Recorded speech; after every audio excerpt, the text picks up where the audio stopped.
Cybersecurity is no longer a nice-to-have.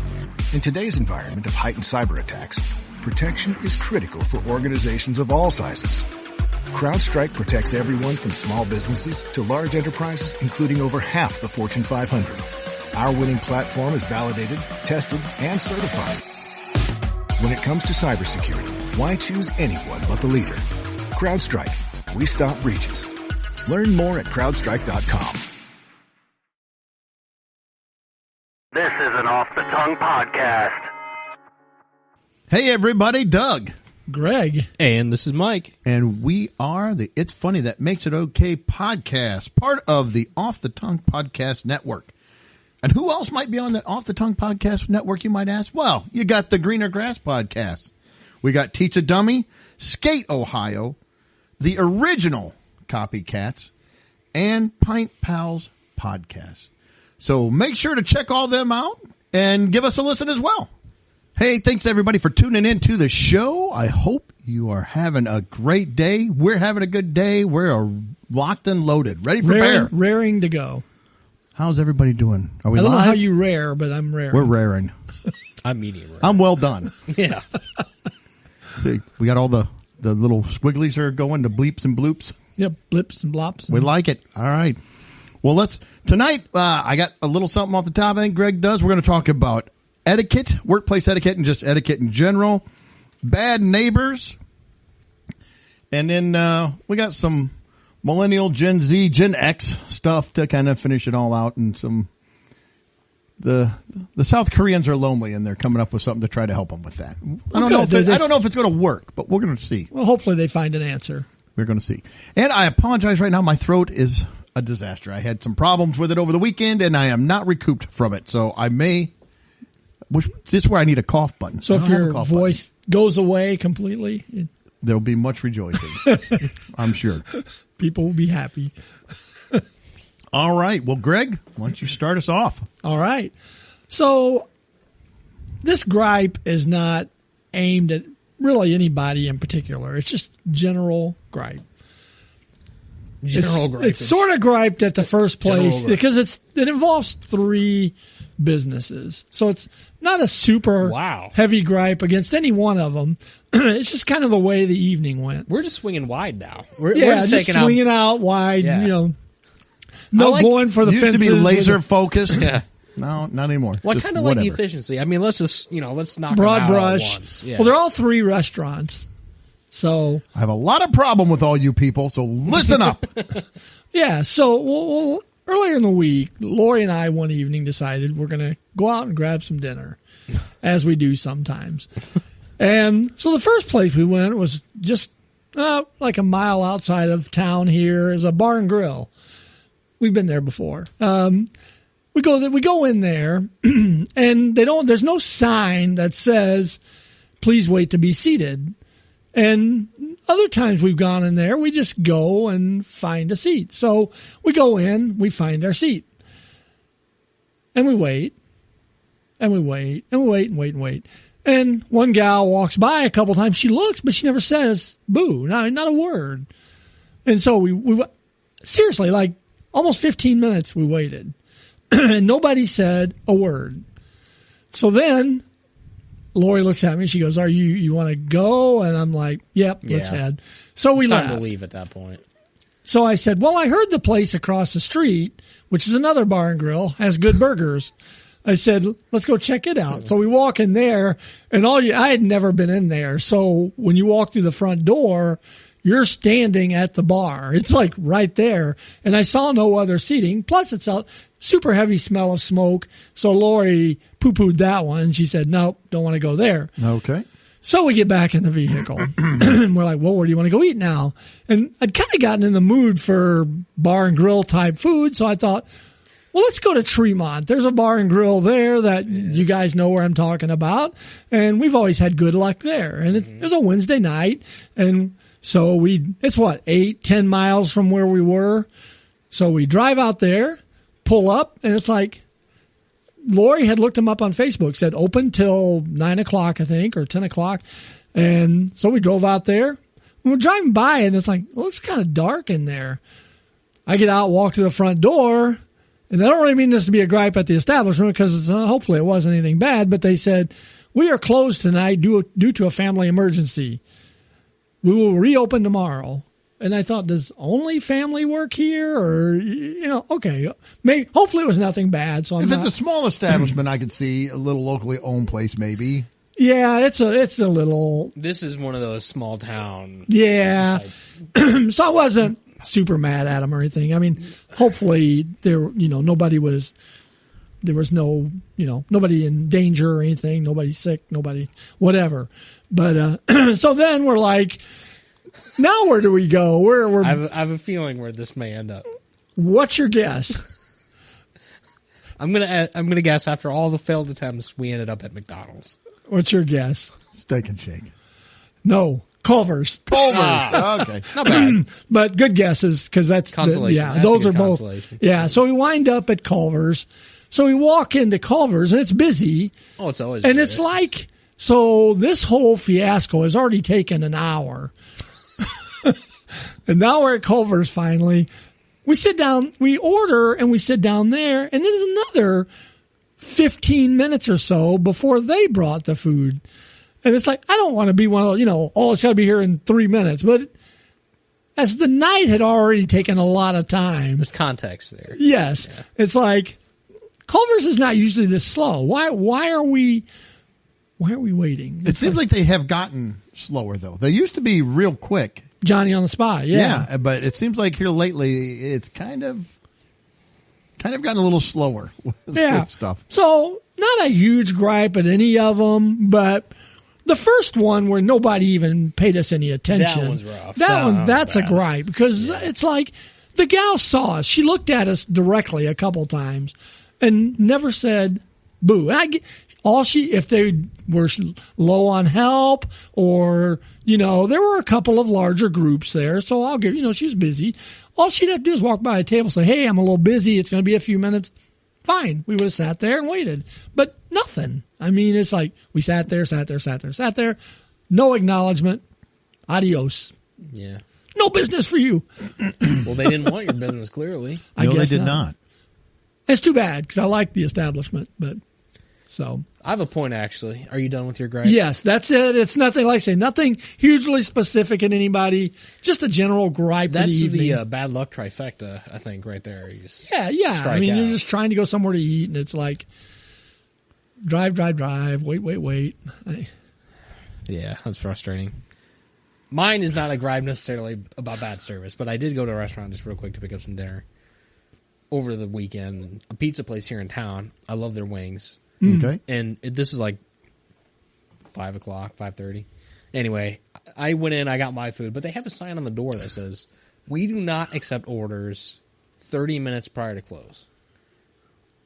Like, why are you cutting off? Aren't you still open? Then just close a half hour earlier. I never understood that. Now, I worked at another pizza place here in town that has since shuttered. Yes. But it was like mostly high school kids in there. I was in college when I worked there, but it's like, as a college kid, I'm trying to get every single minute on the clock that I can get. Like, I wanted hours. I wanted time. I worked, like, all weekend. So I'm trying to get all the time I can at this place. But then high school kids are like, oh, my gosh, we need to go home. It's like, we still have an hour and a half here until we're closed. It's like, did mommy and daddy just make you get this? It's like, people complained about that all the time. It's like, I work in the kitchen. I expect to make food for anybody who walks in the door until we're closed. Like, that is literally my job. Like, it says we're open till 10 o'clock. I'll serve you food till 10 o'clock. I don't understand why that's a hard concept. Well, I don't get that. Because to me, technically, if you say you're open till 10, but I'm not going to take any orders after 9:30, technically you're closed at 9:30. That's what I'm saying. It's like, just close at 9:30 then. I don't understand. Yeah. Close at 9:30, shut the door and lock it so you can clean up the establishment and go home. It's just like that. Again, I was there like 5:30, so it didn't matter to me. But it's like, what's the point of that sign? I hate that. It's like, if you're open till 10, serve me food until 10. And not that I'm there at 10, but still. Yeah. You're turning away business, a half hour that you could be getting more business. Yes. Yeah, I worked at Hardee's when I was in high school, and it's like, no, we didn't get to stop serving at. As a matter of fact, if somebody came in at 10 o'clock, we'd still serve 5 after 10. We'd still serve them. But once the doors were locked, okay, now we're done. Yeah. But Yeah. I worked at a restaurant in high school, and it was the same way. yeah. And when I was in high school, I hated it. Well, yeah, I get from the employee You'd start standpoint. if it was a slow day or whatever, you'd start, okay, we're going to close one of the fryers or close one of the grills down and start getting things ready. Then you get a rush. Or worse, 9:30, a bus full of seniors would pull up because they just came from the gambling boat and decided they wanted something to eat. We're supposed to close at 10. You're like, oh, no. Oh, yeah, they're not going to be hurry. fast. They're in no hurry. Yeah. It's like, oh, crap. It's like, now I got to fire up the grill again. I got to get the fryer going. But you got to do it. It's part of the business. I griped about it, but I did it. Yeah. Rev up those fryers. Yep. I don't care if they gripe about it. That's fine. You can gripe all you want, but your business says it's open till 10. There wasn't anything worse for me than having to drain the fryers and clean them up. Fryers are bad. See, when I worked at Hardee's, we still had this is back when it was still the charbroiled burgers. So we had actual grills. Okay. And at the end of the night, you had to get the grills shut down. You had to clean the grates, all the gunk from the night. Oh my gosh. It was a mess. Yeah, we had griddles kind of, and you had to use like a pumice stone kind of charcoal thing. You had to scrub those. Yeah. It was not fun. Not a fun job. Yeah, but I needed the money. So. Well, yeah, and that's what you did. I mean, I don't like this. We don't take orders after. No, it's like, what kind of mentality is this? I hate that.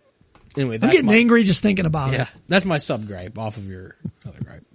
I'm going to go there at 9:28 and sit there for about 5 minutes and see if they take my order. They may not. Okay. All right. Well, that was kind of etiquette. This is all tying in. So I was at a location working on some stuff. I went in to use the bathroom, and it was just like a single bathroom. You open it up, but wasn't like a bunch of stalls or how and we've talked about bathroom etiquette before. I'm not sure I like you taking pictures in the bathroom. Well, I'm not a real fan of it, but I needed to. You need a mirror selfie every once in a while. It's not an action shot, so be thankful. That's good. I needed to take this picture, and they had a urinal, and then a sink, and then the sit-down toilet. The turlet. The turlet. Okay, so you got the urinal, and about a foot and a half behind the urinal, or in front of the urinal, I guess it depends on how you're thinking about it. Yeah. And then the same way with the turlet, they have a marker that says, "Thank you for practicing social distancing," like you're supposed to stand there. If I'm using the urinal, I don't want somebody that close to me.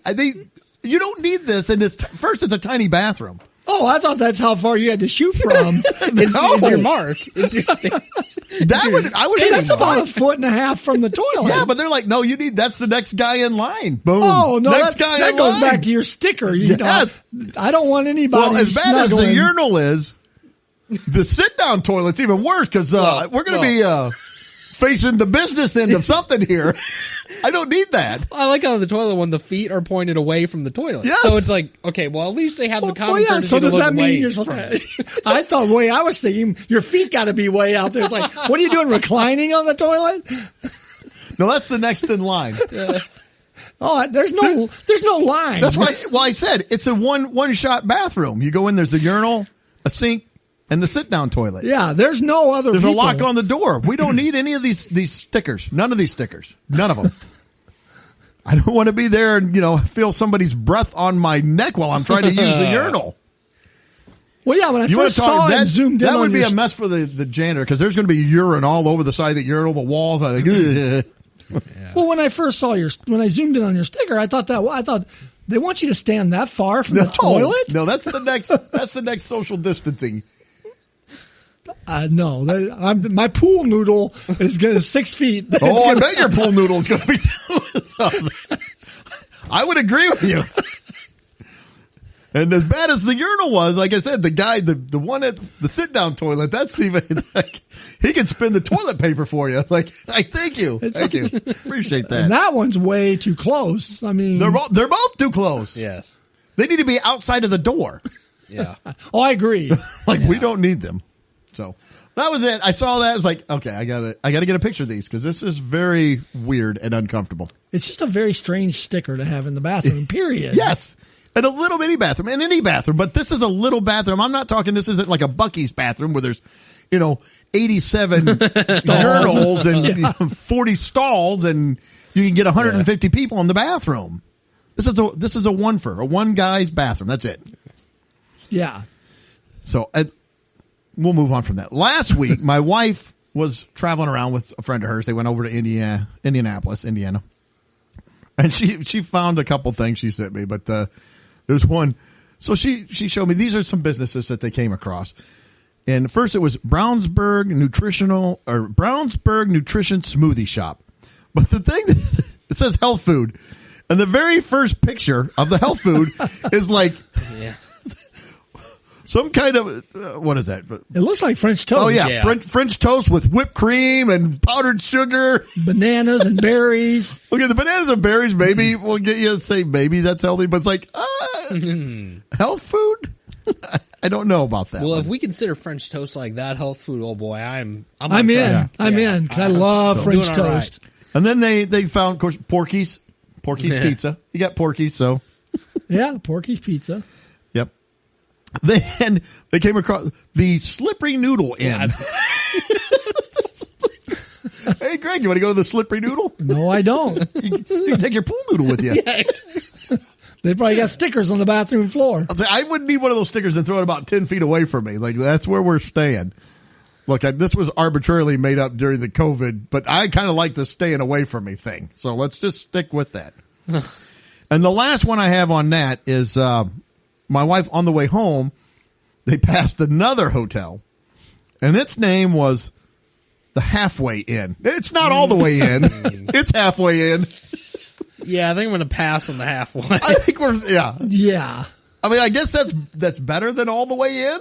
Maybe. I don't know. Maybe maybe some people would rather go to the all the way in. But I'm staying away. I'm staying away from the halfway. I think I in. might test my luck at the Slippery Noodle. Maybe it's so slippery it'll miss you. That's why it's halfway in with the Slippery Noodle.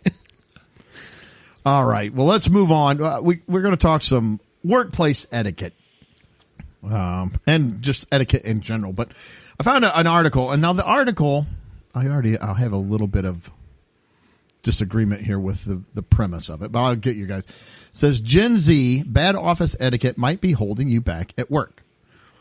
Now, my thing is, and listen, I'm a Gen Xer, and we have a lot of fun at Gen Z's expense, and I love griping about Gen Z, but I feel like you can't just blame, this isn't just a Gen Z thing. It's not. Is millennials, just boomers, Gen X. I feel like work etiquette and just basic common decency is at an all-time low. I can think of a particular baby boomer that had poor office etiquette. I bet you could. But I'll mention a couple of the things he liked to do that weren't in etiquette as we get into this. So this woman, and this brings me back, this woman has started a class teaching etiquette. Now, I said a long time ago, I told my wife, I said, I should come up with some kind of a class that teaches customer service. You can, and we've talked about this, coming up with it, and you can get the Greg and Doug stamp of approval or whatever. We can get this done. And we just joked about it, but this woman is actually doing it. And what she's saying is that she's finding out that a lot of Gen Z, and that's why she's marketing towards Gen Z, so I believe that's probably why this is saying that, is that they don't practice good etiquette. And she even says that she feels, or she states that she wasn't really taught etiquette growing up. Now, we were taught etiquette. It's this is just how you treat people, how you act, and things like that. But what she's saying is one of the most important ones that she has to teach people, like, show respect, be respectful, and what that means to your coworkers, your boss, your customers, your employees if you are a manager. And they were talking about some of the other things that they go through, like arriving early for work. how to dress appropriately for the job you're on. Not being too open on social media. They said that's a big one because they like to get on social media and then they'll gripe about the company. Then they get fired. No, not wise. Like, not wise. You can't just badmouth the boss on social media. Yeah, you have First Amendment rights, but there's also consequences to everything you do. So you might fire off a bunch of stuff. I always assume anything you share on social media is open to be found at some point. Here's my feelings. Just don't share anything. Keep your thoughts to yourself. Yeah, I mean, I'll share, family stuff, but nothing work related. Yeah. I don't know how you feel about the arriving early, or I usually try to get, 5 minutes or sooner earlier. So I'm pretty much on time. I used to be a lot better about that, and I've gotten where I'm there on time all the time. But my job's a little, because a lot of times I don't even go to the office for days. I'm out on the route. Yes, I try to stay away. The dressing appropriately. Now, I've had a few people that I know that work with younger people, Gen Z. Some of the stuff that they wear to the office, it's not, basically, they show up a lot of times like in a sports bra. Now, these may be on some college campuses or some where they're like working as interns or something, but they'll wear like yoga pants and a sports bra, or the guys will wear just like sweats and a t-shirt. It's like, this is an office. This is a place of business. Crocs, they've seen PJs, like they just roll out of bed and like, all right, go to work. It's like, no, you can't do that. I was at a college doing some work, and a gal came in there, a college age woman came in there to like work in this place up front. And she was wearing shorts. When she's standing there, her cheeks are hanging out the bottom of the shorts. I'm like, criminy.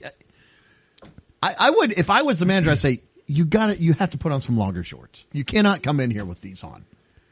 Yeah. I mean, there's got to be some basic rules. I mean, maybe I'm just an old fuddy-duddy, or I am. I don't know. I don't come into work with like a suit and tie on every day. I'm very business casual. Button-up shirt, polo.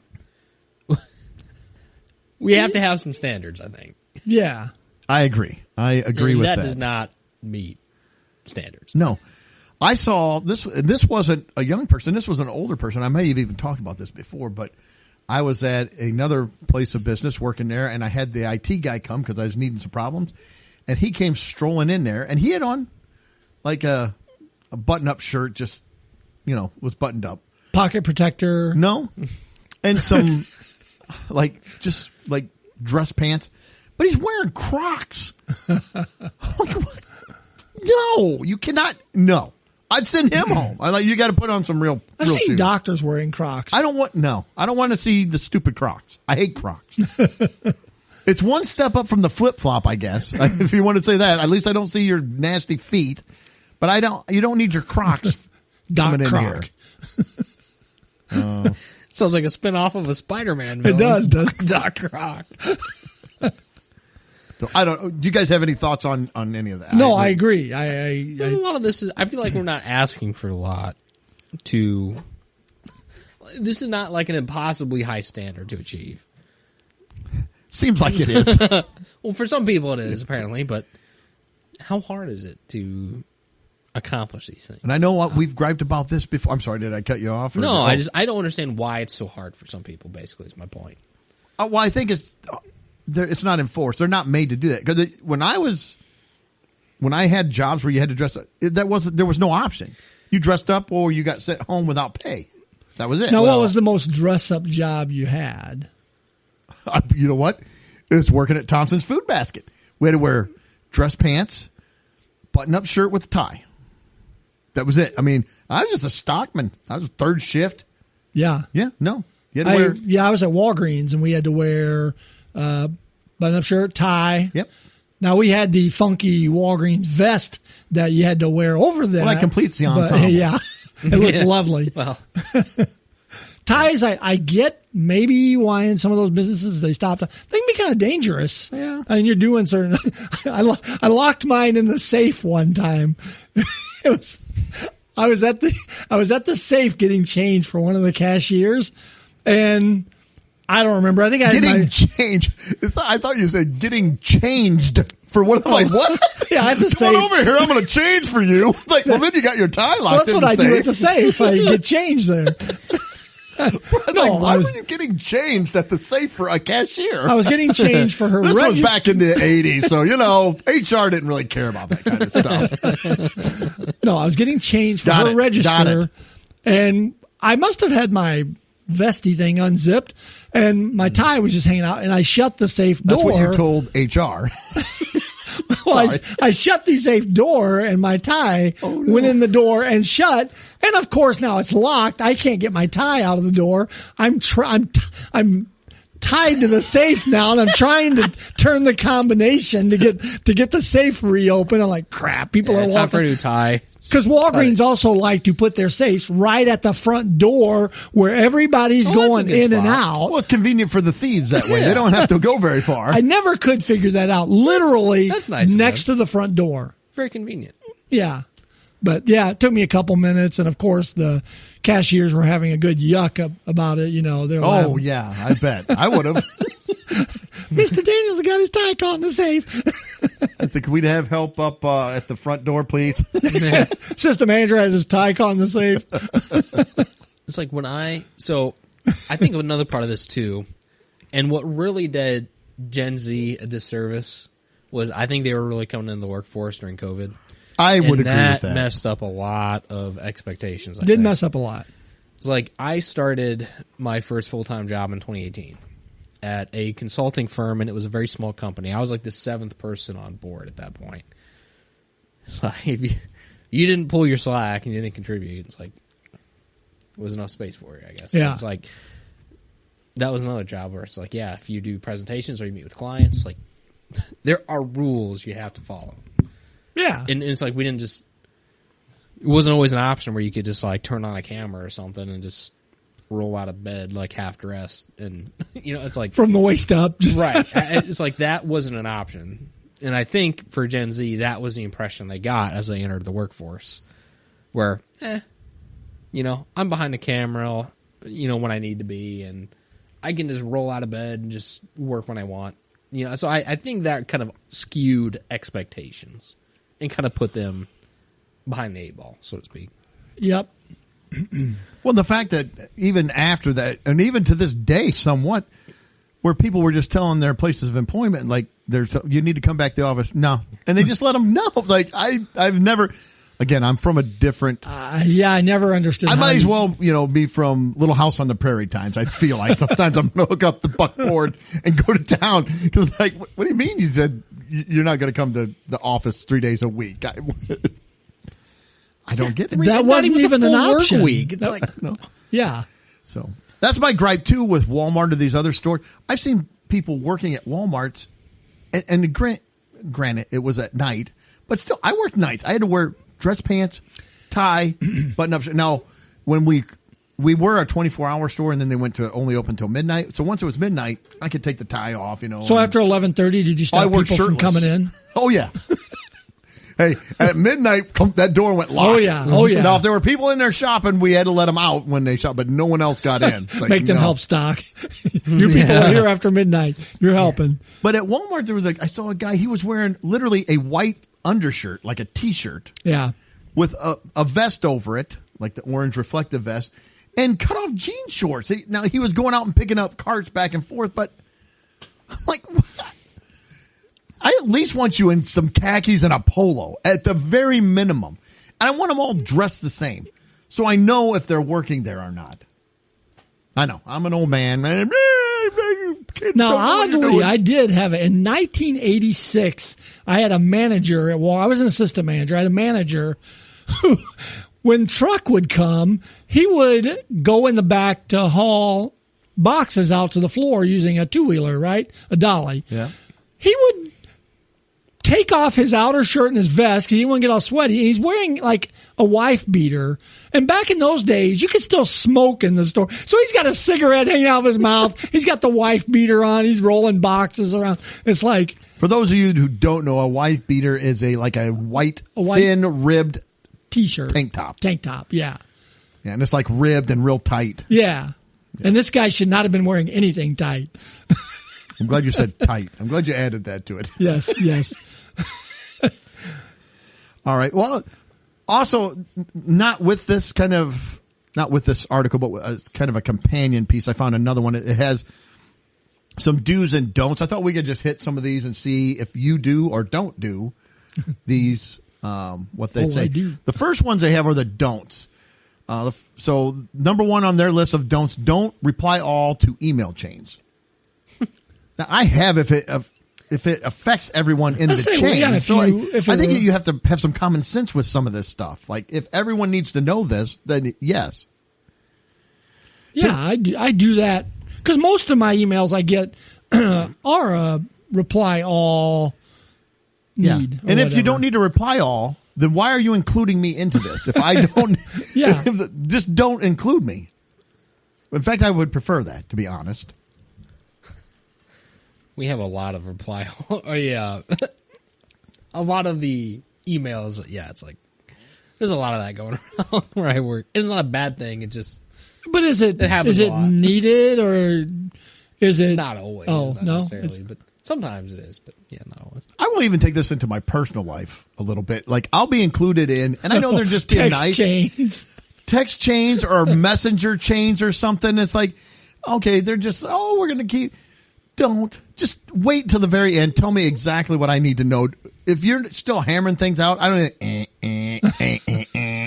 I'm like, jeez, how do I get out of this stupid text chain? I don't care. I'm not making any of these decisions. Just wait till it's all hammered out. Tell me where and when or what I need to do. Shoot me one text. Yes. Hey, we're meeting at 7 on Saturday. We need you to bring chairs. Okay, great. How about table? Do you need a table? Oh, how about ice? Should I bring some ice too? Bring ice, but we don't want. We want the nugget ice. We don't. Oh my gosh! Now look. Well, I'm going to be 5 minutes late. Is that okay? Just leave me off. Leave me off of it. The second thing they have: don't have personal conversations at your desk.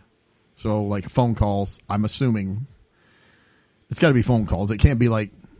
If a person that works there comes up, you got to shoot the breeze a little bit. No, I'm sorry. We can't talk related. Right here. We're going to have to go somewhere else. It says it can be distracting to your coworkers. But phone calls, if I've got, let's say I needed to even like speak to, I was going to have for your instance, going to have a plumber come to my house or something, and I need to speak to him. I'll go out in the stock room, talk on my personal phone for a few minutes. I would too. And then come back to my desk. But as far as if a coworker comes up and chats for a few minutes, I think that's we're not fine. moving. Yeah, cut them off, Greg. Look, this is not the place. Yeah, well, This is not professional at all. Let's step out to the stock room. Hey, Greg, how was your weekend? No, I'm just going to stop you That's there. a personal question. Says, I tried to go to the pizza place at 9:30, and then don't be afraid to ask questions. So, I guess some people will just go with if they're unsure, they won't ask follow-up, I guess. Did you go over don't bring your emotions into the office? Well, you're skipping ahead yet. I haven't gotten that far yet. I'm only on number 3. Spoilers. Well, it is number 3. Oh, you're right. I guess I skipped ahead. What happened? See, I'm bringing my emotions into the podcast. That's a personal thing, Greg. This is a workplace. All right, so don't be afraid to ask questions. If you need to ask a question, ask a question. Now, go ahead. Well, what kind of questions? That right there. That is a great question. Yeah. Well, I'm not afraid to ask it. I know. It could be any question. You should have been a journalist, Greg. You're not afraid to ask the I think, question. yeah. Yes. What kind of questions? When, where? I think what they're saying is don't be overconfident and just say, yeah. And, if you have a lack of experience or skill, don't be afraid to ask somebody a question like, hey, I don't understand what's going on. Now, don't ask the same question 14 times. Ask it once, write down some stuff, and then move on. You don't need to keep asking that question. Or if somebody's, I've seen that before. Oh, I have too. I may have dealt with that before. Like, okay, this is the 4th time you've asked me, so let's write it down this time. Okay, Greg, now go ahead. So don't bring your emotions into the office. I don't bring my emotions anywhere. I feel like this anywhere. one happens a lot, though. Well, I don't either. Mine are usually stuffed way down inside. Oh, where they belong. Thank you. They're in the safe with your tie. Yeah, yes. But One too time Greg often- was going to cry and he accidentally locked his emotions in the safe and they've never come They out. never come out. They've been there. Never came out again. They're at some Walgreens store. are. I bet if I went and opened that safe, they would come pouring out. Some poor cashier opened it up. Now they're crying, weeping. Sorry, go ahead, Greg. No, I was just saying, I feel like this one happens. It does. Even just at our place of business. Yes. Other places I've worked, there's See been some people emotions. that cry or you walk in, they're all upset. It's like, why are we crying? It's just, yeah, it's frustrating. Again, maybe I cry out in the parking lot sometimes. Like, I still don't have enough money to retire yet. I just looked at my IRA and it's negative again. No, I agree. Don't bring your emotions in. Office politics, office emotions can really get in the way and they can be a pain. And I try to stay out of all of that. I don't care. I don't want to know. I prefer to be in the dark or ignorant about a lot of the stuff that goes on in the office, to be honest. This kind of ties into it too. It says, don't gossip about fellow coworkers or your boss. Try not to do that. I don't think I do that. No, I don't think so either. I try not to. My philosophy is I don't say anything to somebody that I would not say to somebody's face. I mean, I just try to be honest, good or bad. Sometimes it's bad. Some people are like, you're a jerk. I'm just So being when someone's honest. standing behind you in line in the bathroom, you'll turn around and tell them, Could you get a little closer? look at the sticker. It's right there on the floor. That's right. You're outside of it. The next one, don't use emojis or multiple exclamation points in any work email. I don't. Why would you use emojis? I don't. And I don't think I've ever used an exclamation point either. I may have used an exclamation, not an excessive amount. I love.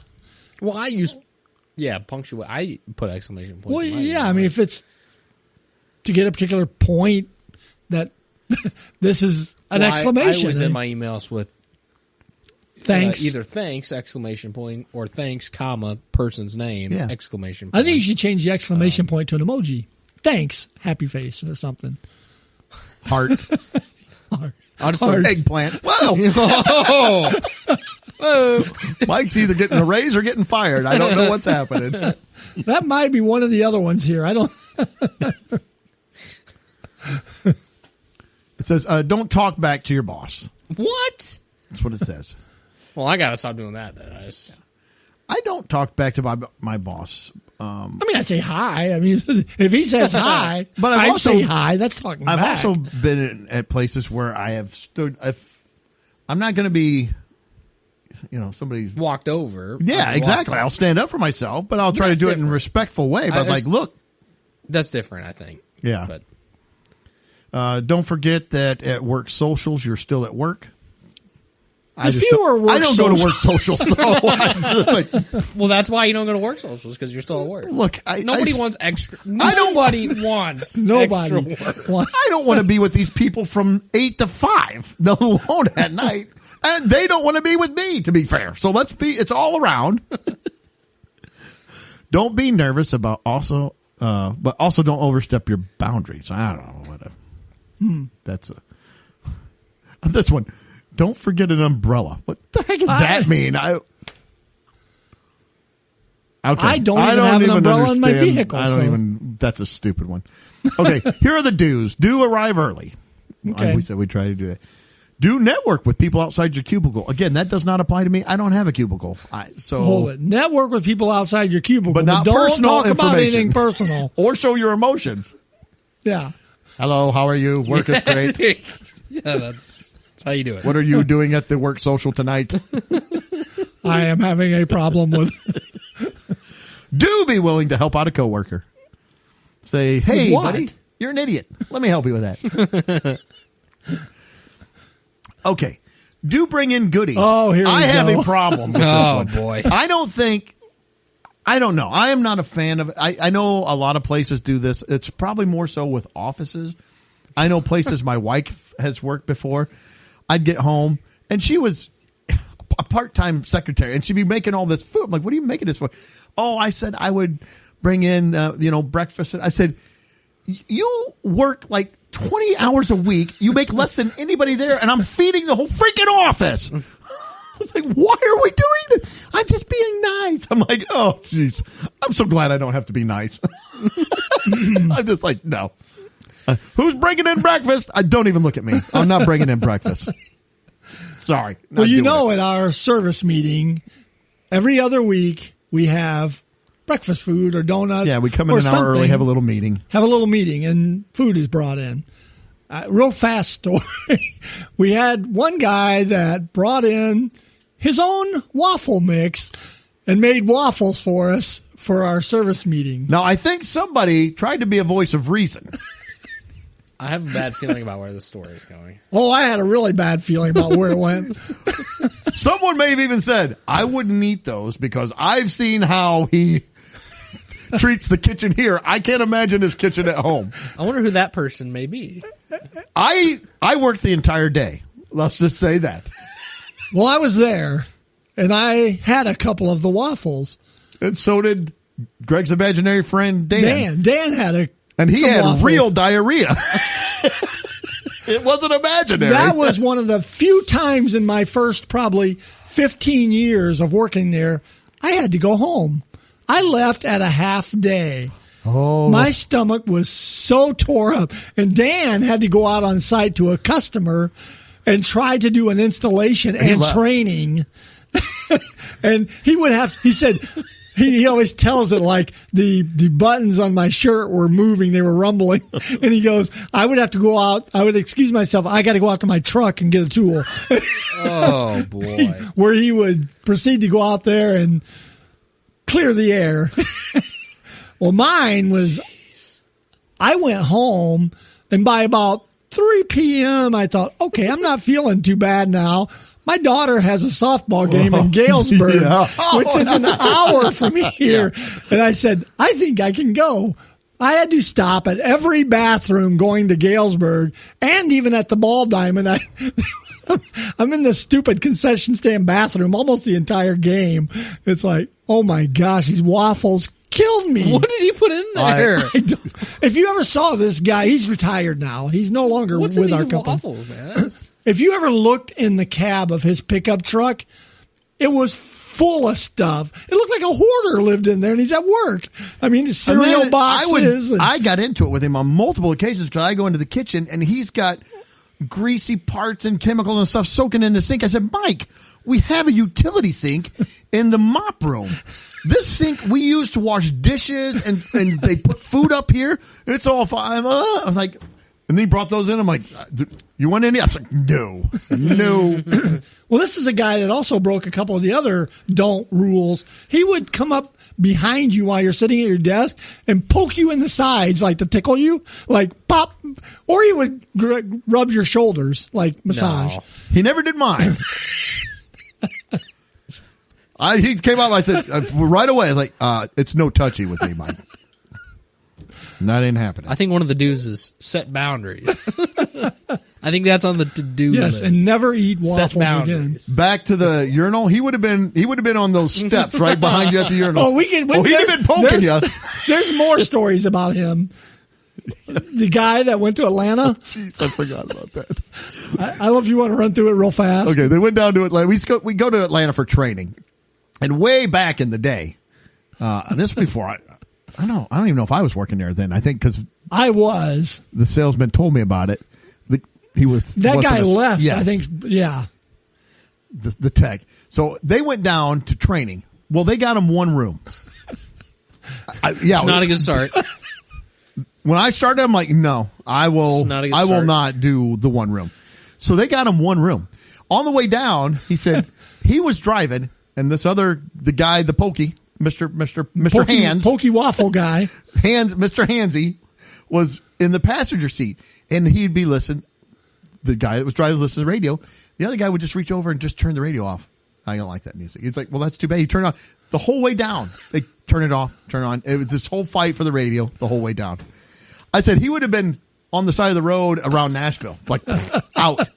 We're going to get gas. Why don't you get out and get yourself Stretch your legs. And then I'm gone. I don't care what you do. I don't know.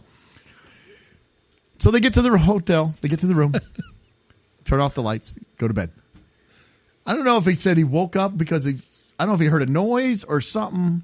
I think he just said he felt uncomfortable. He said it was getting close to time to get up. Close to time, but he opens his eyes and it's dark in the room. He said, and he kind of looks down at the end of his bed, and it looks like somebody is sitting at the end of his bed. He's like, what the? So he flips the light on. This other guy had got up in the dark and got dressed in his workout. He couldn't sleep. Just got dressed and was sitting there in the dark, just facing his bed, staring at him. I'm like, well, I would have been, one of us is getting another room. Me, you, I will sleep in the truck. I'm out. I am out. I think at that point, I'm looking for a new job at that point. He was, he's a different cat, man. Different guy. So the guy that was being looked at did not stay there much longer. No. I don't blame him. I think that's what I'm saying. I would have left at that point right there in the morning and be like, I'm sorry. You paid for my training. I can't. I'll even reimburse you if I have to. I'm done. I'm looking for a new job right now. I can't sit here and have him I staring think at I'm me in moving the at dark. that point too. I'm out of town. I'm 86 out of there. Like I'm gone. All right. Well, Sorry, you got off on that tangent. So but I'm going to just whip through a few more of these real quick. It says, create a proper personal email. I guess if you don't have a work one, you don't want, at Hot Mama or whatever you're going to do. Only Mike set. Yes, that's right. Jump at a chance to complete a new task. This is something I told my son. I said, when I first started, volunteer to just learn stuff. Learn the more tools you have in your personal toolbox. And I don't mean like actual physical tools, but abilities, the more valuable you're going to be for your current employee or employer or for somebody else. well, that's like I've come in the morning at work and it has snowed. Yeah. I'll grab the snow shovel and scoop off the entryway for all the other employees just and do it. then in front of the garage door. I've heard people say, that's not in my job description. I'm not shoveling snow. Yeah, I've worked places they did that too. I pick up a broom. It's like, I'm not a janitor. And they said, and he left. He went home. Took a couple hours unpaid. I'm like, I'm not going home unpaid. So Yeah. Dress appropriately. We kind of already talked about that. Make sure your earbuds are plugged securely into the computer. This must be a little older because I probably Bluetooth more now. Open-minded. And wear a smile. That's another thing. When I go to my customers, I said, my customer, I may be having a crappy day and I may even get into it with somebody at work, not, but just disagreement or whatever. But my customers never know I'm having a bad day because they don't care. I don't mean that in a bad way. They just, I'm showing up to take care of a service and fix something for them. And they shouldn't. No, it's not their job. I mean, they probably want to make sure, like, well, I hope you're having a good day or whatever. But the big picture, it's What all if they're good. the one causing it? Well, a lot of times they are. And you smile through it. Like, oh, don't worry about it. And you move on. So anyway, that was all there was for that. I don't know. Did you have any other thoughts on that before we move on? No, I think that covered everything. This is kind of related to this. I just wanted to touch on this. A Georgia woman has created a new wedding business or something for weddings, obviously, because, we're going to charge out the wazoo for anything wedding related. She's created, you've heard of RSVP cards. You only send them out. Now she's created missed RSVP. What did I say? RIVP? RSVP cards, sorry. For people who don't respond by the deadline. And says that she was a bride 14 years ago, got married, but she created this business now where she sends out, we're sorry you can't make our wedding. Our RSVP deadline has passed and you unfortunately did not respond.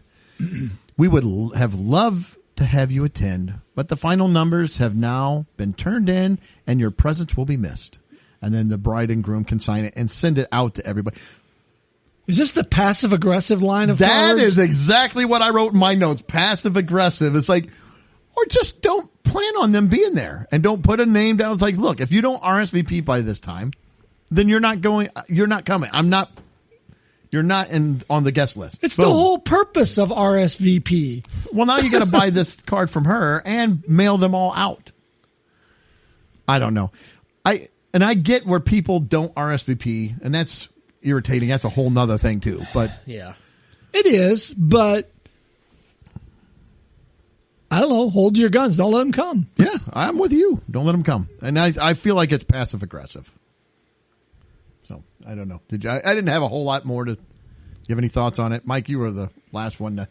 It's been a long time since I've We didn't do that. I wouldn't have done that. I don't know. But I wouldn't either. Do you recall what you did, though, for somebody that didn't reply? Or I think we had reached out personally, like to people on respective. If it was from my side, I just sent a message if I could, just checking in, saying, hey, trying to get a head count. And then at that point, if it was a no, then they just had told me, yeah, sorry, we're not able to make it, and just put them down as a no. I don't even know if we did RSVP. I mean, back in the day, I think we just sent it out. We had kind of a buffet style.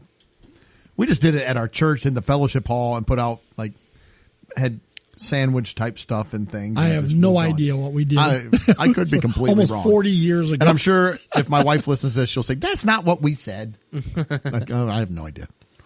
So, anything else before we move on? Nah. All right. Well, we're going to move on. Bad neighbors. I got a couple stories get your thoughts on these. The first one, this person, they wrote into Dear Abby, said, our neighbors keep copying everything we do, and they are not happy. So get your thoughts on this. It says, my husband and I have been friends with another couple for many years. We would get together occasionally, and we mostly enjoyed, enjoyed their company. Not completely. Well, when the house across the street from ours became available, they bought it.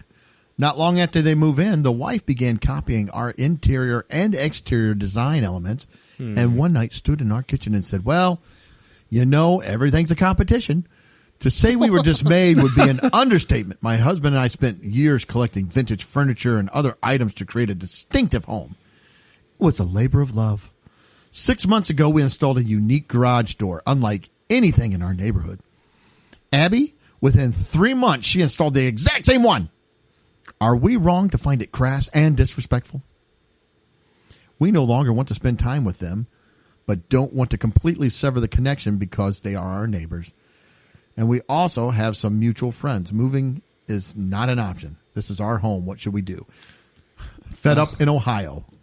I have some thoughts. You want me to kick off? Fire away. Well, again, like everything else that we do with the Reddit stories and everything, there has to be a middle ground. So it's like... You would think. You think that the people who are fed up can maybe cut this off a little bit at the head. But, again, let's not do that. Let's write in and complain about it.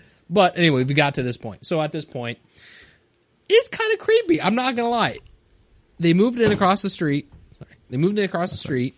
And if they're copying your house... I'm not going to lie. I would be kind of off-put by that. I'm not going to lie. Yeah, if they're copying verbatim. And it sounds like that's kind of... And everything's a competition. Where did that come from? What's the competition? Interior decoration? So I'm not... And it kind of sounds like the start of a horror movie to me, honestly. If people moved in across the street from us that were our friends, and all of a sudden their house slowly but surely morphs into mine, I'm kind of freaked out. I'm not going to lie. It is kind of weird. Now, again, I don't think I would completely sever the connection there, but I'd try to be like, hey, what's going on here? It's like, maybe try to figure out what the competition is maybe before it gets to that point. But maybe have a discussion with them. If you're that good of friends when you start, Right. And I guess at the end of the day, if I have to pick a side, I'm probably going to side with the people who wrote in because... kind of weirded out at that point. If they're right across the street from me and their house is becoming my house, and if they were my friends before, it's like I don't mind it. You have the same furniture every once in a while. Somebody else, you can't avoid that. Even if you're taking some design cues and it's like, oh, we like the style you're doing, we're going to do a similar style. Yeah, if I walk into their house and their house is the same garage as mine, door, that's a unique garage door. At least do something a little different. Yeah, it's like a Black Mirror episode or something. I don't want to walk into their house and be walking exactly into mine. All the furniture's in the same spot. And it's the same. Yeah, I'm going to say no on that. So I think I'm going to side with the people writing in with some fault of theirs too. But I feel like it's kind of creepy. It is. It's weird. I'm creeped out at that point. Like I said, it'd be one thing if you were just good friends and you saw some things you're like, I don't know if I was going to get more specific than that, I might talk to him and say, hey, I really like what you've got there. Is it going to bother you if we get some of the same type designs or, maybe talk about it a little bit. I don't know. I don't think I would. It's my house. It's a free country. Well, no, if I like something, then I'm going to do it. it's strangely ironic if you like the exact same thing they do. Maybe you have the same taste, or I know, maybe but we're see talking something. exact. Like, Well, and that's what I have to see. Is it exact? I mean, is it piece for piece, so it looks like it's a mirror image, or is it just in the same style? Yeah, if it's just is this similar, person just emotional and they don't like, they're like, I had this. I don't know. I'd have to see a little more information. Yeah. I feel like they're being a little petty about it, though. I don't know. That's me. Because like I said, it is. I mean, what are you going to do if they decide to copy it? It's like you can't stop them. Yeah. And you could have worse neighbors. I mean, they could just trash the place or paint the house, I don't know, fuchsia with polka dots, and there's been people that do that. Yeah. I mean, I'd say if I found my neighbor was doing that, I'd be probably starting to change my design. I'd probably be going to something different. Well, see, it starts with a house, but then the problem is they get your wardrobe, and then they want to live your life, and it spirals from the slope. Well, good luck with that. Yeah. Believe me, nobody won. Nobody won. Nobody wants to live my life.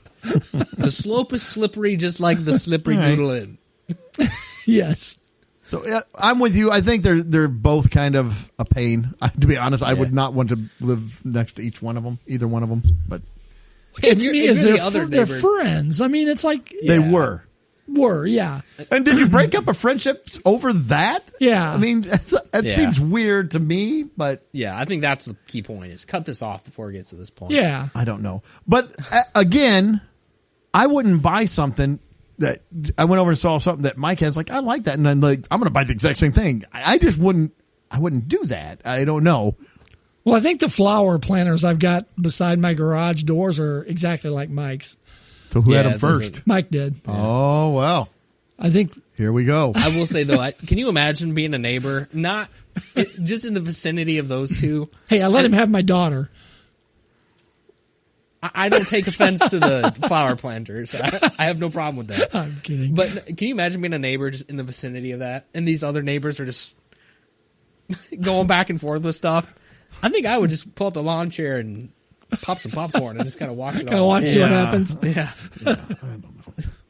I don't know. It seems weird. like a lot being made out weird. of Yeah, something. I think it is, but I think they're both a pain. Well, there could be worse neighbors, so let's see if this couple is worse or not. Yeah. Says living in a small town has several benefits. This is from Outkick. One of the most obvious is that you have fewer people, and the fact that there isn't a need to live on top of one another like there is in a crowded city. That doesn't mean with fewer people there aren't some challenges. For example, standing out in any way is going to get magnified. Let's say, for instance, that you like to mow your lawn in the nude. Everyone in town is going to know about it. So that isn't stopping a man's new nudist neighbors. They live in a small town, and they like doing a lot of yard work.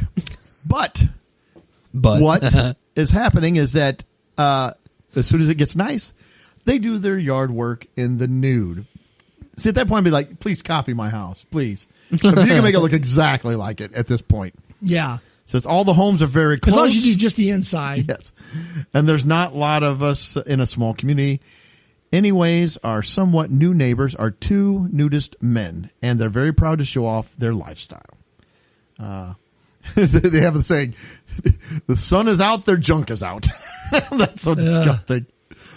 There's not much we can do about this. There are no complaints can be made or laws violated. Now, see, I think if you're outside, there should be a public nudity. Isn't it a public? You would They think. had a guy years ago in Pekin that would go out as soon as it got nice and do yard work in the nude. I And remember they would that. call the cops and they'd come and arrest him, and he would go to court like every year and say it's like you can't be outside in the nude where they can see you. Now, if you want to put up a privacy fence in your backyard where no one can look in and see, and you go out there, that's one thing. But you can't be out where just anybody can. It says, I mean, who would want lawn clippings blown all over their naked body? So they're weed whacking. They're weed whacking. Yeah. Mowing. They also acknowledge that it's become kind of a tourist attraction in their small town. People are going to drive by and they take a look at. That's fueling a lot of this for these guys because they want that. That's what they want. Okay, and if you're somebody who's driving around and looking at this, can I ask you why? Yeah. I'm sorry. What's the attraction here? Why are we? I will let you make gazing? up your own minds on that one. It says they're kind of becoming local legends in the town. Everyone drives by their home and then puts their cars in reverse because they can't believe what they've seen. So they're not loud. They're not intrusive. I wouldn't classify them as neighbors from hell. Keep your nudity in your own yard and there isn't a problem. It says they don't throw raging parties or constantly harass people. But, yeah, so they're out there. I think that you could let's say you make lemonade from the lemons, right? You're given lemons, you can squeeze them lemons and make lemonade. If you get a lot of tourists, I don't want to squeeze their lemons. And I definitely don't want to make lemonade. I think if you get a lot of tourist people coming by, maybe you could parlay this into a chance to make some money. You could set up a concession stand there, hot dogs and sacks of nuts. Hey, hot dogs, sacks of nuts here. Just like, baseball, you're throwing them. It's You a can big sell foam the, finger. Oh, there you go. Build a tall deck in your yard so people can pay entrance and sit up there. You could. T-shirts, which would be ironic if they're nudists, you're selling shirts. Yeah. You come outside, oh, yuck, what's the matter? Oh, Bob and Ted are outside pulling their dandelions again. Gross. What about eclipse glasses? I feel like those would be useful for the situation, too. I would agree with you. But, yeah, I would not. I was just like, I don't know. I'd be like, look, I don't want to be that dude, but you can't be. I don't want to see. I don't want to see your junk hanging around. If you have, and that's, but if you got kids, that's even worse. I agree. Yes. It's like, okay, you can't be doing this. It's like, small town USA, kids are, we can't be. I don't want to see it. Yeah, well, exactly. Sorry, but I'm saying it's magnified. Maybe I'm a prude. Okay, call me a prude. I don't care. I just don't want to see it. See, I don't think that makes you the prude. But, yeah, it's even worse if little kids may be privy to this stuff. Yeah, I agree. Yeah. All right, well, let's move on. I saw this where Gen Z, it says, is millennials, of course. They're ditching some things that Gen X and Boomers have used for years. And I just want to, Mike, you're the Gen Zer. I'm a Gen Xer. Oh, Greg's a Boomer. Hold on. You're a millennial. There we go. You're right on the edge, but you are a millennial. I'm a millennial. Sorry. I apologize. Don't group me in there with those people. It says millennials and Gen Z are ditching the top sheets on their bed. They don't use the top sheets. So let me do a little reading here, and then we'll delve into this. It says, once again, the youngins are flabbergasting the older generations with their disregard of things they deem unnecessary. There's always something that gets dropped or altered from generation to generation. We learn better ways, or technology makes things obsolete. So the debate is on the top sheet, also known as a flat sheet. The sheets that keep your body from touching the comforter. Most Gen Xers and Boomers are firmly for the use of the top sheet as a hygiene practice. The idea of the top sheet keeps your dead skin cells and body oils from dirtying your comforter, causing you to have to wash it more often. But apparently millennials and Gen Zers are uninterested in using a top sheet while sleeping. In fact, they'd rather just use the duvet cover.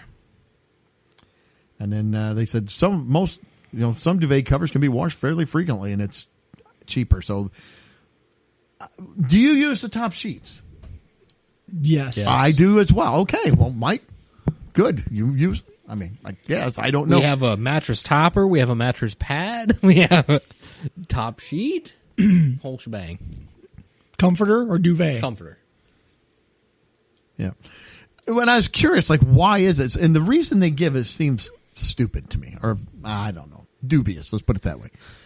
Says, why on earth do millennials and Gen Zers hate the top sheet? Turns out mostly about practicality. Many millennials are on the move, holding a full-time job and a side hustle, or two, to make ends meet. Adding an extra step to make the bed seems like, how long does it take to put the flat What does sheet that on? have to do with anything? The fitted sheet is I can say, okay, I'm not using a fitted sheet. I'm just going to use a flat sheet on the bottom. Fine. The flat sheet is the easiest thing. You flip it on there, boom, done. Yeah. literally takes what? At let's say you struggle with it. 30 seconds? If I'm struggling with it? Throw the comforter over the top of it. You're all. How is this a thing? That doesn't make sense to me. No. Adding the extra step. It's. Yeah, I don't buy it. Who's having this problem? Gen Z and millennials, apparently. Yeah, I don't know. And I've never even thought about the flat sheet keeping my skin cells off the now you comforter. will. Well, then it goes into, people produce liter of sweat, 40 grams of sebum, Sheesh, I'm not even going 10 to bed grams of tonight. salt, 2 billion skin cells. All that stuff that happens below the waist and up your head. Skincare products, earwax, not drool. It's gross. It says that's transfers to your sheets so you can wash them. That's what this guy was Do they saying. get rid of their pillows too? Maybe. I don't think it's a hygienal thing. I think they just don't want to make the bed. So, I don't know. Okay. So I found another real quick. We're kind of running a little long. Let me get through a few of these. It says other things. I don't know. Did you have anything you want to add to that before we move on? Other things Gen Z is killing off, and we'll just go through a few. Cable television. I think that is a ruination. I'm going to have to kill it because it's making things more expensive. It started out with, I like the idea. Cut the cable. But now we've griped about this. I got to have 17 stupid subscriptions to different things so that I can have what I had with one cable bill. It's not cheaper. I know. And I asked for that. I did not. I warned against it. I used to complain about cable mainly because of the stupid shopping channels and all those that you would get with cable. I'm like, why can't it just be a la carte? Well, now it is. Yeah, and now you're paying for those, and you get commercials with it, even though you're paying extra for it. Yeah. So I admit it. Physical banks. I am running into this now. One of the banks we use. I just go to the mental bank. One of the banks we use got rid of all of their tellers, and they went to you got to put your card in, and there's which a one's screen, that? PNC. And I hate it. It's the one in our town. I come over here to Morton and use it, and I told them that's why, because I just want to talk to a person. Oh, it's so easy. I went up there, and they still have a few people in there that'll come and help you with the ATM. It's the equivalent of the self-checkout. Well, yeah. No, it's even worse because you got to put your card in, punch a number in. On the screen, a person comes up who's there, and you have to talk like a Zoom meeting to the person on the ATM screen, and they help you do whatever. I hated it. I'm like, no, I'm out. She said, "No, that wasn't too bad, was it?" I said, "It was easy enough, but I don't like it, and I won't do it again." So I said, "I'm out." I don't like it. Says Gen Z, they're getting rid of emails as a primary communication. How are we supposed to communicate with Gen Z and millennials? Because they don't want emails. They won't answer their phone. Texting is too hard. Now, they don't like that either. I'm like, why? There's no way to communicate with you. Well, for me, email is not my main mode of communication. Not personally, but at work, it's still very important. Well, at work, sure. Yeah, but... I mean, I answer my phone, and you can reach me one way or another, but are they talking about for fun? Using email for personal communication or work? It just said email. I don't know. Because I get it as a. I have no qualms with email, but I'm not. It says that they use messaging platforms. platforms. They use Snapchat, WhatsApp, Instagram. Yeah, it's kind of like the cable. They use 75 different ways to communicate. So I have some nieces and nephews that only communicate through Instagram. They don't use texting. And then other ones that they don't use Facebook at all. So I was like, well, how am I don't know how to get a hold of everybody. I was like, well, did you hear about the get together we're having? No, where'd you put it at? It's like, now I got to put it on 17 different applications. I called your phone number. Oh, but you don't answer that. No, I don't even check the voicemails. Why do you have a phone? All right. Enough of my griping. Traditional 9-to-5 jobs kind of going away. Although we have read that they're kind of coming back because people want that interaction with a community, with people. But that socialize at work and things like that that we talked about. Bring your emotions in. Print newspaper and magazines. I don't really care about that. I mean, but I do still like a printed book over an electronic book. I don't read personally, so don't care. Traditional retail shop. You skipped over manual transmission cars.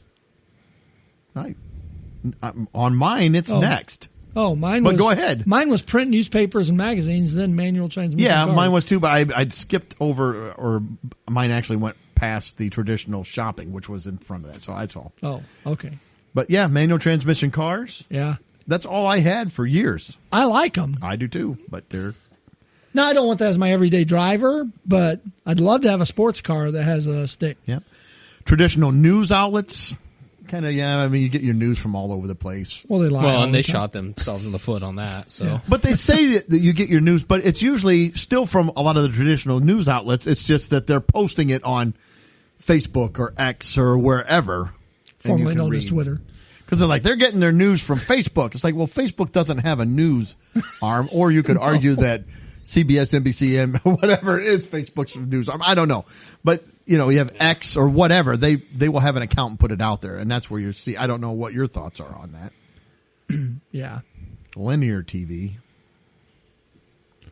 I don't know. Linear That's what it TV says. schedules. Oh, okay. Yeah, I get it. So actually having to tune in when it's, I don't, and that's something that has gotten lost to me. I don't know what time or channel or day anything is on anymore. I Very have no little. idea. yeah. Because somebody else, I said, I'm watching this. What are you watching it on? I have no idea. I don't know. It just comes on the TV. I typed it in, and Let's preset career paths. I don't know. Fast fashions. fast fashion. That's what it says. Gen Z's more concerned about environmental impact. So loyalty to a single brand. I never was really into that either. No. Mine was whatever. Depends was what cheap. it is. There are probably some things I'm more loyal to. But Well, if they Traditional. give me a good product and they give me it at a fair rate, then I'll keep going with it until they Yep. prove otherwise. yeah. Traditional offices, business spaces. Now this next one kind of makes me sad because I think this is where the sit down family meal, and I think that's a bad thing. I think you need, some of this is good. I think, getting rid of some of the TV stuff or whatever, I have no problems with. But I hate to see the sit down family meal going away. Hope Yeah. maybe it'll come I always back. enjoyed it. Well, and I think that's what you get a chance to put your phone away and actually talk and communicate and, work things out. Maybe if we did more of this, you wouldn't need so much therapy or drug. This might help some of that stuff because you get a chance to talk it out. I know some people say, well, that's the reason I'm in it, because of my family. Like, well, maybe you could work some things out that way. Yeah, we always enjoyed our family meals, get-togethers, things like that. Yeah. Traditional college education. That has really started to go down over this in the last year or two. I think the trades, people just starting a business. Some of these things I can't fault No. Gen Z for. No. I can't either. Collecting physical memorabilia, like, baseball cards and things like that. I would probably say, yeah, I think the people you hear about buying memorabilia is probably older people. Yeah. So that was the last one they had there. So we are running a little long, but we'll do the last one that I've got. And then if you guys don't have anything else, we'll wrap this sucker up. Sounds good. South Koreans they're experiencing loneliness. They're having some real problems over in South Korea with loneliness. It says, but they found an unusual trend to kind of help them. They have turned to pet rocks to help deal with loneliness. And burnout. I've got a whole group of rock friends. My thought is to help deal with loneliness. The pet rock, it doesn't talk or interact with you or anything, right? Not last I checked, it didn't. Yeah, it says an unusual trend. Maybe you got an sees- AI rock. Maybe they do. An unusual trend sees South Korea purchasing rocks online and treating them like domesticated pets by dressing them up, painting faces on them, giving them names and beds. Said the trend began around 2021 when a Korean TV actor and member of a K-pop group showcased their pet rocks. Soon after, many Koreans started buying their own pet rocks, with some of them explaining that they use the rocks way to cope with the growing loneliness. Is there anything more sad than walking into your house and there's just a pet rock there? This is it. This is what I've got to look forward to. Do you have to have people take care of it if you go on vacation? You might. Could you watch my pet rock for me? Well, at least take it for a walk. It'd be potty trained at least. Yeah. So Yeah. You hope. Take it out for a throw. I like to take my pet rock to the pet rock part so he can interact with the other Yeah. pet rocks. Yeah. Put him out there and let him just romp and play. It likes to ride on top of my he car. loves it. So the pet rock was created in 1975 by an American advertiser executive, Gary Dahl. He got rich. Yes, he did. He died in 2015. It was started as a gag gift, and he reportedly sold over 1 million pet rocks before the fad died down in 1976. The smooth rocks typically sold for prices ranging from $5 to $11, and he sold 1 million of them. Maybe I'm an idiot. Why can't I get my? It's like who's going to buy rocks? I remember my dad when I was a kid. It's like somebody that when bottled water, you're getting like bottled water. It's like, why would anybody buy water? You can turn on you get it free. Yeah, Nobody yeah. buys water. Like, Yes, they do. no, it is. But I just thought how sad and depressing this is that you have to deal with your loneliness by buying a pet. You can't just. I like the wild feral rocks. I'm going to foster a rock for a while. Yeah. Find Bring out it if in. you're good for it or Yeah, not. foster rocks, get them going, and then I will adopt them out too. well, you know what really got me into my pet rock is I saw one of those ASPCA commercials with the pet rocks. In the arms of an angel. Yeah. Kids skipping it across the lake. Oh my gosh. Picking it up, putting it in the slingshot. Yeah. For just $1 a month. You too can help a poor lonely pet rock find love. They show pictures of it. It's just in the woods somewhere, just lost. It's all black and white, gray. A dog goes by, lifts his leg, and gets water peed on it. Like, oh my gosh. You go to a concert and they hand you the brochure to pick your rock and you support it each month. For just $5 a month, you can support this rock. It'll write you a letter. Yes, it will. All right. Well, I don't know. You have anything else on that? I just saw that like that's depressing. They're dealing with loneliness with a pet rock. It's not even a live animal. A hamster, something. At least it's alive. Yeah. I don't know how this is helping you deal with loneliness. But That's all I got. All right. Mike, anything you want to add? Well, I got to go let my pet rock out. Do you? So. Maybe you could incorporate your pet rock into your Only Mike's page. Maybe So it when can you start its own page. So when you do go on vacation, do you get someone to watch it for you or do you take it to the kennel? Well, sometimes he comes with me. Yeah, the kennel. Yeah. We got to kennel our rock this Yeah. time. We're going to be gone a while. Yeah. He hangs out with those Ignatius, those metamorphic rocks. Well, you can take it with you. You put it in a little pet rock carrier and strap it onto the back of your car. It's my emotional support rock. He likes to I'm ride. gonna take it on the airplane with me. He likes to ride on the dash. Yeah. Yeah. Don't pet my rock. He's working right now. Yeah. All right. Well, I think that'll wrap the show up. Went a little bit long. Thank you all for tuning in, staying with us. We hope you have a great week. Relax. Take in a deep breath. Don't get offended about things. It's going to be all right. We're just having a little fun. World's been pretty dark lately. So just relax, smile, Lighten joke up. around a little bit, lighten up. Yeah. Shove your emotions down in a box and then Yes. put a pet rock on top of that box so it can't get out. We appreciate you listening. Check out all of our social media feeds, and we hope you're tuning in 7 days. And until then, see ya. Later. Peace. Yeah, hour and 17 minutes. Didn't realize we'd gone that long. Well, that wraps up another episode. Thanks for listening. Please be sure to subscribe, and you can follow us on Facebook, Instagram, and Twitter.